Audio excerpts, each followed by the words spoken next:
بسم اللہ الرحمن الرحیم۔ آج میں بہت ہی عمدہ وظیفہ آپ کی خدمت میں عرض کروں گا۔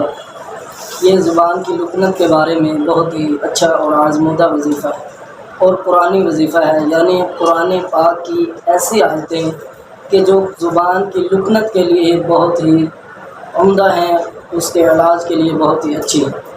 قرآن پاک میں ویسے بھی ہر بیماری کا علاج ہے، اور ہمیں مسلمانوں کو چاہیے کہ قرآن پاک کی آیات کے ذریعے سے، قرآن پاک کے وظیفے کے ذریعے سے ہم اپنی بیماریوں کا قرآنی علاج کریں۔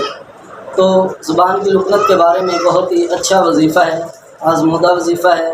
اس وظیفے کو کرنے کے لیے شرط یہ ہے کہ اس وظیفے کو پے در پے مسلسل کرنا ہے، درمیان میں وقفہ نہیں کرنا، اور ساتھ میں باوضو ہو کے کرنا ہے۔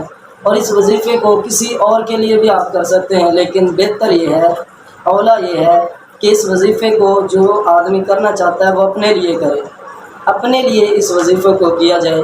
وہ یہ ہے کہ سورۃ طٰہٰ کی آیت نمبر 25، 26، 27، 28 ان آیات کو اگر پڑھا جائے، اور پڑھنے کا طریقہ یہ ہے کہ 11 مرتبہ ان آیتوں کو پڑھنا ہے، اول آخر درود ابراہیم ایک مرتبہ۔ آیت یہ ہے، رب اشرح لی صدری ویسر لی امری واحلل عقدۃ من لسانی یفقہوا قولی۔ ان آیتوں کو بار بار پڑھنے سے، اور میں بیان کی اوپر سکرین پہ بھی ان آیتوں کا جو تصویر لگا دوں گا تاکہ پڑھنے میں، وظیفے کو سمجھنے میں آسانی ہو، پڑھنے میں آسانی ہو، وظیفے کو کرنے میں آسانی ہو۔ یہ مجرب عمل ہے، اور ان آیتوں کے بارے میں بہت زیادہ کثرت سے سنا ہے۔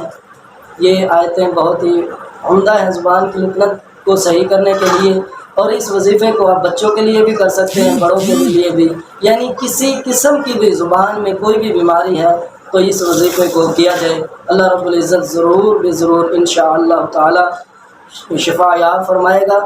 وآخر دعوانا الحمد للہ رب العالمین۔